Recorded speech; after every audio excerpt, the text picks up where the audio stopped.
captains will go away, teams will go away, and they will spend time trying to work me out. And I had to keep a step ahead.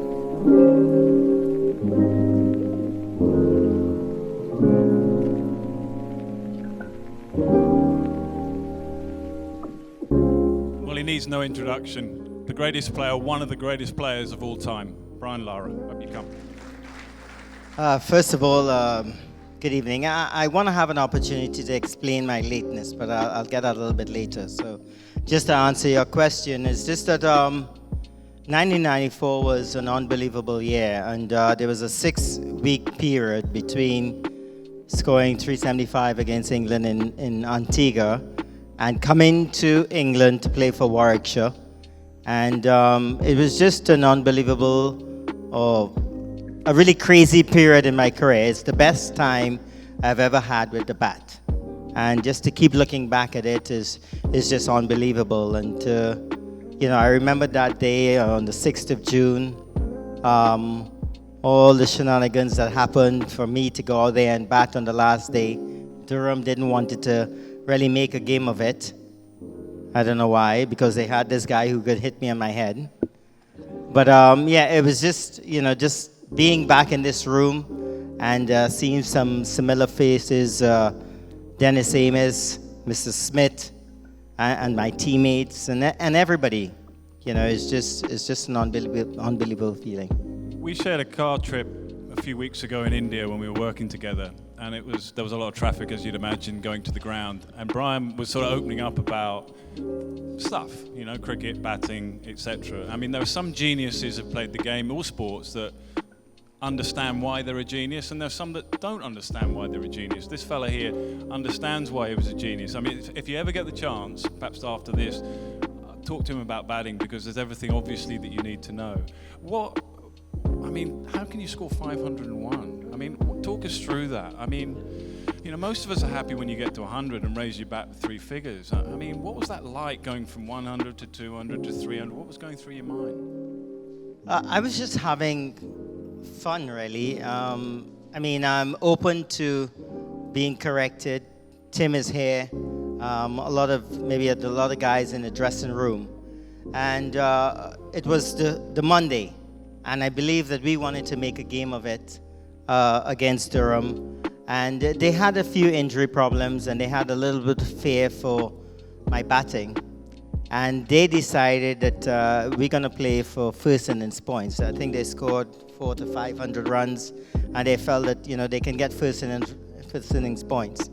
And when I went out to bat, because that was a stalemate, and the decision was no, just go out and bat, and we're going to try to get you guys out. I was just having fun, and I think I moved from 111 to 275 before lunch. So I was scoring really quickly. And I remember Dermot Reeve, the captain, wanting to declare, because back in those days, the over rate was calculated over the season. And we were like 20 overs down. And I think that Dennis Amos came to him and said, that we had like 2 men and a dog at 10 o'clock. It's now midday and there's 2,000 people in here. Do not declare. And I just went out and bat again, and at tea time, there was 5,000-6,000 people in the ground. The membership was going up, and Dennis Amos was now in charge of the match. It was no longer Dermot Reeve. And to be honest, when I got to lunch, I felt that I just scored 375. I want to score 300 again. And then that came and passed. And then, of course, Graham Hicks 404, 406. And then I heard about a guy called McLaurin. It just went on. And I think I was always encouraged to keep going, because every time I hit a 4, the crowd clapped, because the announcement came, somebody in 1925 scored something and you just passed it. So for me, it was just fun. It was great fun to watch. It wasn't so much great fun, Johnny, being in the field, though. It certainly wasn't great fun fielding, I can assure you of that. It's great to hear Brian talk about his score of 501. And we've spoken about it a number of times in many respects. But interesting to hear that he was having fun. It wasn't fun for us, trust me. It's one of those things that happen in a game. We actually played well in the first innings. We got a 650. And we thought we were in... Double. I did get a few runs in the first innings.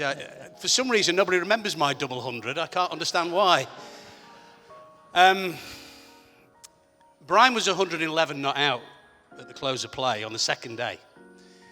And we said before the game, we had a guy called Anderson Cummins, West Indian, played with Brian, played a lot of cricket with Brian. He said, I've got a plan for him to get him out. And we went, great, we love a plan. Listen, this guy, he'd just come back from scoring 400 against England. He got runs. We knew he was in great nick. And Anderson had said he was going to bowl short at you at the start of your innings and really sort of give you a lot of bouncers. And then he was going to go wide of the crease and try and bowl him round his legs. And he did that on 12, I think it was, and knocked leg stump out of the ground. No ball. So we went, great plan, Anderson, badly executed. So he went on. We dropped you on 16. Chris Scott, our wicket keeper, dropped him on 16. And it wasn't a difficult chance, but it just those things that happen in sport, I suppose, that you know that something's building. When he was 111 not out overnight, it rained on the Saturday. We then played in the old-fashioned Sunday League way, 2 o'clock start, 40 overs on the Sunday, and came back to finish the game on the Monday. And our bowlers were knackered. We didn't have anybody fit, really. And Brian just went and played. And it was a spectacle to watch. It really was. You just knew that wherever you bowled at him, you couldn't stop him scoring. And that was the thing about it. We set fields, we put men back, he hit it over their heads. He knocked it in the gaps. He just couldn't stop scoring. And we couldn't stop him. That was the thing about it. We didn't have a great attack, I have to be honest. But that was county cricket back in the day. But he took it on, and he just kept going and kept going and kept going. I promise you, we were done. We were absolutely knackered at the end of it. You mentioned Chris Scott there, the wicketkeeper.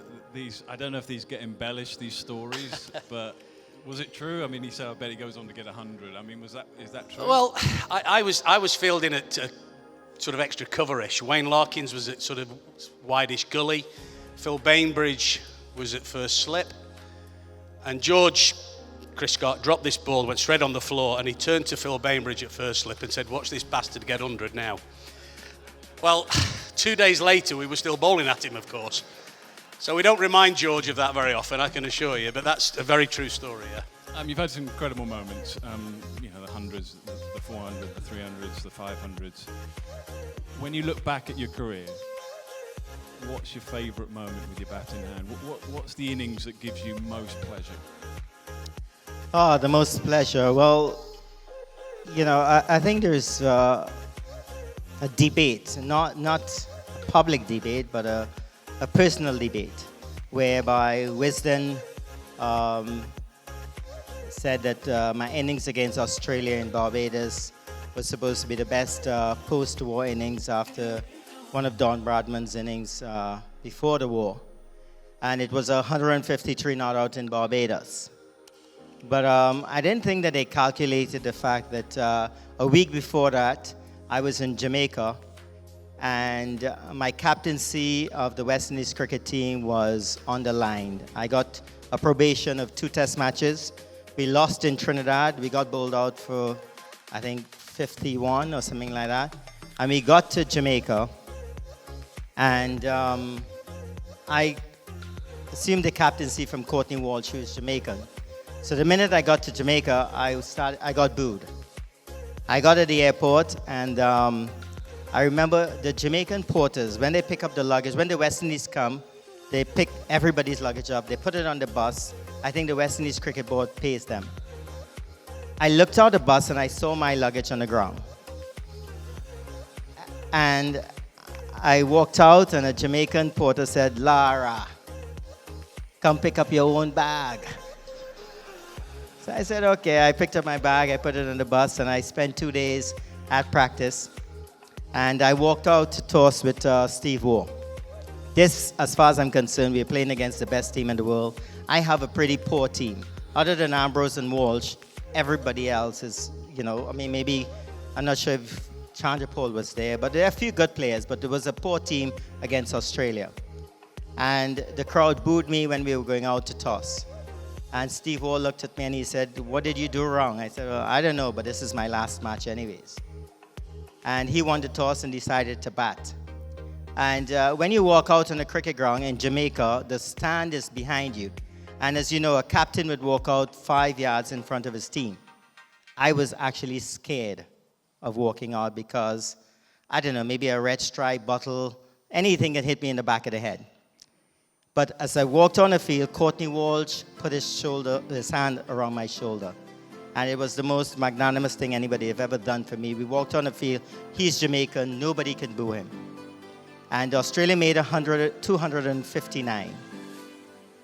And at the end of the first day, we were 36 for 4. We just made 51 in Trinidad.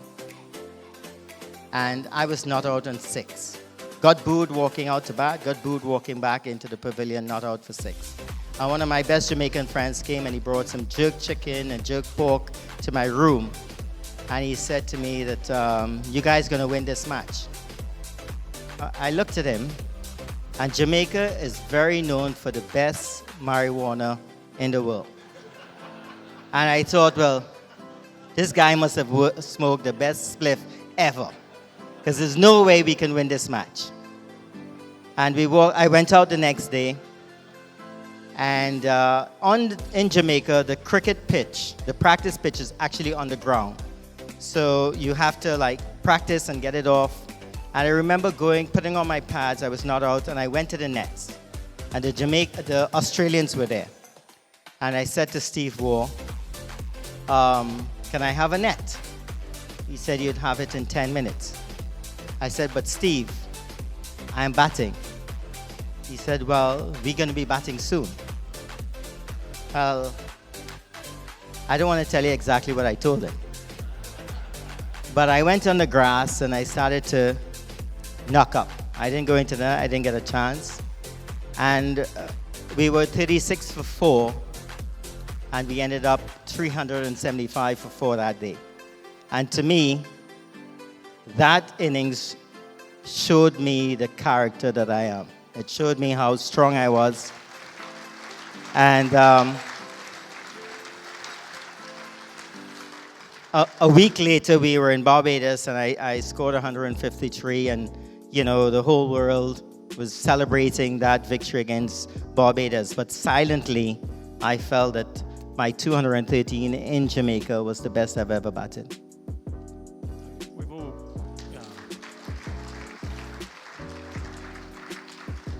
We've all been lucky enough to watch, play with over the years. There's a good number of young cricketers here that are starting out their career. When you were their age, when you were 20, 21, what do you think it's been, in simple terms? I know these conversations can go on and on and on, but in simple terms, why do you think you became one of the greatest batters of all time? Is there a simplistic answer to that or not? Yeah, I think, first of all, not believing that you're the greatest batsman of all time is the first start. Believing that at every single innings or every single day that you have to keep improving. And for me, I never throughout my career felt that I was the greatest batsman. I always felt that I had to keep working. I had to reinvent myself. Something was happening. I had to keep improving. And for any young player, if you believe that, your first Test 100 or your first couple Test 100s, you've reached, that's never the case. And if you speak to any boxer, anybody from any sporting discipline, they will tell you that they have to keep working day in, day out. And I believe that is where I was very strong. I felt that I had to keep working at my game every single time to prove. And I believe that, captains will go away, teams will go away, and they will spend time trying to work me out. And I had to keep a step ahead. Where will he rank of all the players, the great players that have played the game? Where do you put him? Well, crikey, where do you start? He's one of the greatest that's ever been, obviously, but there's been some other good players, of course. Viv was one of my heroes growing up in the game. And mine. You couldn't, for me, watch a a West Indian cricketer be better than Viv Richards, but Brian's record proves differently. I was fortunate enough to play against him. Not in test match cricket, but in first class cricket. The one thing, going back to the 501, was when he got the 501, you played, I think, Surrey the next day or the day after in a Benson and Hedges semi-final or whatever it was, and you batted down the order and came in and got 60 or 70 not out and won the game for them. Now that to me was the sign of a great player, because he'd achieved so much in a couple of days before or the day before. God knows how much press you must have done and all the rest of it, that then went and played in the game the next day, as county cricket used to be, and went out and put a match-winning performance together, coming in down the order to win the game for Warwickshire. I remember watching that at home thinking, Christ, we were bowling at him yesterday, and here he is doing it again, and going out and getting it. So that was the sign of a great player to me, that went out and won the game the next day. And like Brian said, he didn't treat himself as but he always wanted to move forward with the game and make himself into that great player, and believed in himself to do it. And that to me makes him in the top, certainly the top couple of 3 players that's ever played the game as a batsman. Yeah, absolutely.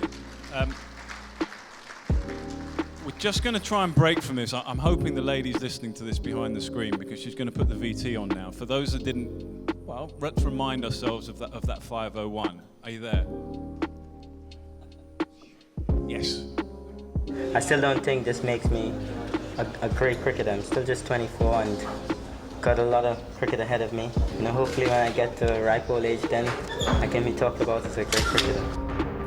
That is a magnificent shot. It was that sort of Caribbean influence in Brian Lara's batting that made him an extravagant, explosive player. Teams hardly can score 500, let alone one single man. It's just a pleasure to watch. He's an unbelievable batsman. He's the best player that I've ever seen. He was a pioneer of everything, the way he hit the ball, the way he timed the ball. I loved watching him on TV. He wasn't much fun to bowl to. Well, he was phenomenal. Brian Lara was one of the greatest players I've ever seen, one of the greatest players ever walked on the planet. The West Indian batsman Brian Lara has rewritten the record books yet again, this time with the highest innings in first-class cricket. Somebody scoring 501 in an innings, it's unheard of. No other man could have done it than Brian. 497, Lara swings at that, through the covers for 4. The cheers from the Warwickshire supporters. Lara's bat in the air. What a player. This guy arrived, and I just never seen anyone make batting look so easy. You're here for one reason, aren't you? Yep, absolutely. What is it? So Lara made the world record. Quick word for BBC Television. Tell us why you're here. 439, that's it. Don't say something else. No, just carry on, sir.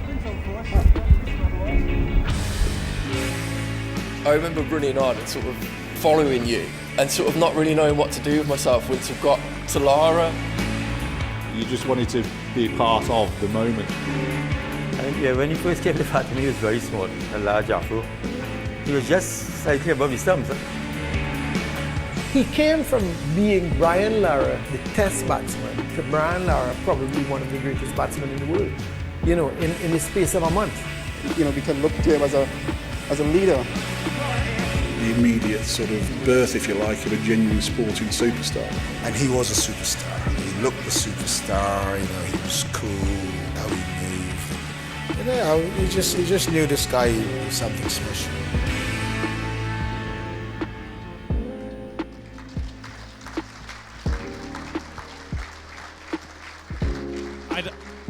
I don't know what you guys think, but he still looks like you could get your pads on now and go and play. You look like 35, not 55 or whatever you are. Take it back to that last over. You were obviously bowling it. Yeah, it's one of those funny things in cricket that, I was a batsman that played at a level, but when Phil Bainbridge, our captain, came to me and said, have a bowl, I looked at him, I said, mate, I've got 8 first-class wickets in 20 years of cricket here, Why am I bowling one of the greatest that's ever played? He said, let's just get it over and done with, because we knew it was going to happen. So Wayne Larkins bowled at one end, I bowled at the other end, and I always remember thinking, for God's sake, make sure you get it off Ned, because I don't want to be talking about this forever, which is what I've been doing. But the reality of it was, it ended up at my end. And I want to ask Brian a question here, because did you know that it was the last over of the day? Because the story is that Keith Piper came down and told you it wasn't. Is that No, correct? I had no clue because in the Caribbean, when the umpire calls the start of the final hour is 20 overs. And at no point the umpire is in control after that. The two captains can decide when the game stops, if there is no future in the game. But Keith Piper came down in the 9 point, in your over, and he said to me, But I want to stop you there, and the reason why I asked that question is because he only came down because I hit you on the head on 497. And I have to tell everybody that because I'm the only man in the history of the game to hit somebody on the head on 497. I swung twice. He did, that is true. I did him for lack of pace. This is where my job actually is quite hard because I want to carry on talking to these guys for the next hour. I'm aware that time is moving on and we've got another 3 guys coming up. But before we let them go, I feel like I'm a sort of school kid here asking these questions. But who's the best you've ever faced? Any spell where you've gone, do you know what, I'm under real pressure here? Well, the best I've ever faced was Wasim Akram. But in terms of a spell, I was in Trinidad 2003, and my first test match in Trinidad, which is home for me, was against Pakistan, and I scored 96, and I got out in the last over before the day's play, trying to just sort of defend and come back the next day. And for the next 9 years, could not get 100 at home, got 100 everywhere else. And playing against Australia in 2003, in the first innings, I got to 93, I think, and I got bowled around my legs to hug, the left-arm spinner. And in the second innings, I'm about 80 not out, and overnight came back the next day, and Brett Lee was bowling. And he started to bowl the speed of light. And there I was at the striker's end, and I was either ducking or pulling and getting 2. I wasn't getting 1, I was getting 2. I could not get off the strike to Brett Lee. And at the next end, Ramnarish Sawan was batting, and he'd hit the first 2 balls for 4. And in the 5th and 6th ball, he looked like if he was in primary school. He looked like if he couldn't bat. So I said, Sawan, I'm on 94 now. I said, you give me 2 balls against McGill, I'm going to get my first 100 in Trinidad. He looked at me and he said, Skip, you're looking good down there. I am staying up here. I am not coming down there. I mean, that spell from Brett Lee in 2003 was maybe the quickest I've ever faced in my life. And I eventually I got down to McGill and, of course, hit a couple boundaries to get my 100. But that was the most fearsome fast bowling I've ever faced. One last question, sorry, Daggers. But this flourish, all this backlift and all that sort of stuff, was that self-taught? Did you work that out? How did that sort of become part of your game? I just think it became part of my game. No one stopped me from doing it. But if I was to put any meaning to it, I think it stems from the fact that if you look at my backlifter fast bowler compared to a spinner, it's too different. The fast bowler, I'm picking it up quickly, and I think it's just trying to get the momentum of the bowler, and me as a batter, if it's 80 miles an hour, if it's 90 miles an hour. And that's what, but no one actually stopped me from doing it, from Harvard coaching clinic to club cricket, school cricket, whatever. So I was just allowed, and I felt that a lot of people said, that's a big fault, but I felt that it got me into the right groove to face the bowler that I was facing at the time. I wish we could talk for longer. I really do, because it's fascinating. I said about geniuses that know why they're geniuses. I mean, you're just beginning to understand, listening to him now, why he understands what he's achieved in the game. We're going to have to leave it there. It's always a pleasure. Can I really tell you the story about today? It was funny. I didn't tell Tim the whole story. But I got to the Euston station at 3 o'clock for 3:10 departure. And I looked up on the screen and it said cancelled. And then they said the next train leaving, catch it, is at 3:20. And I'm there standing looking with my girlfriend, looking at the screen. And this Indian guy came up and he said, Brian Lara? I said, yeah. He said, oh my God, oh my God. Oh my God. So he got his picture and everything, and then he said, where are you heading? I said, I'm heading to Birmingham. He said, I'm heading to Birmingham too. I said, this is what exactly happened, correct? I said, fine, good. And we there stood up at looking at the screen. And one of the stewards at the train station said to us that you should get to the platform because a lot of trains have been cancelled. So, this first class ticket you have doesn't count. Just get there. And I picked up my luggage, and he grabbed my luggage. Said, you can't carry your own luggage. I'm carrying your own luggage. And he just stormed off, and I'm following him onto the train, and I sat down. Everyone sat down, the train is packed, and I see him looking around, and he said to me, I think we're on the wrong train. So I said, how do you mean we're on the wrong train? He said, I was just told this is going to Warrington. I said, bro, this is now 3:35. We can't get off, right? And I'm sitting there, and my girlfriend is saying, breathe, breathe, breathe. And I'm saying, you don't understand. Ashay, you don't understand. I played cricket with these guys in 1994, and for 99% of the time I was late. I can't be late today, please.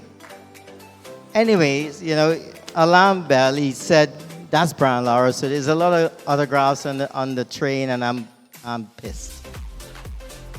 So we come off in Warrington 2 hours later. It's now 5:30. And he said to me, can I help you with your bags? I said, just leave my bag alone, okay? Just leave my bag alone, I'm fine. I stood at one end of the terminal. He's on the next end. He did apologize when we ended up in Birmingham New Street, but that is the story. It was unbelievable. Tim understood, but I appreciate the fact that I'm here tonight with some amazing people, and to have this room filled. And I've met some old friends, some old teammates. It's just unbelievable. A special mention must be given to Alan Donnell, who was touring in 1994, which was with South Africa, which was the reason why I actually got the opportunity to play for Warwickshire. But one thing stood in my mind. I don't know why Alan was at Warwickshire that day. We had a bowl out in the nets. And that picture I've seen before, where myself and Alan was hugging, joyous. Of course, you don't jump up for a bowl out, but we were so happy about it. But I've played many, many cricket matches against Alan. He just told me that we've never played together because I've played with Tendulkar, I've played matches with Wasim Akram around the world. But this man here proves what it is to be a true Bears. And Alan, I want to say that it's been a pleasure working with you, it's a pleasure playing against you. And we all love you here at Warwickshire.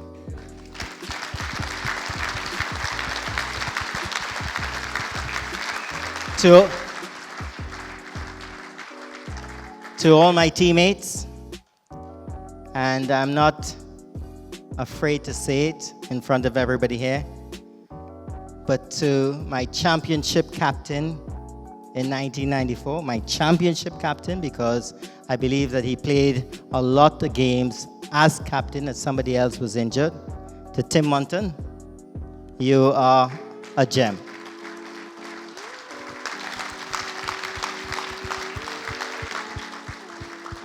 And one more, I have a lot of teammates here, Dominic Osler, Walt Belchi, Neil Smith. But ladies and gentlemen, can we please stand and raise a glass and say thank you to Mr. Dennis Amos for what he has done for Warwickshire and what he has done for me here. Thank you very much, Dennis.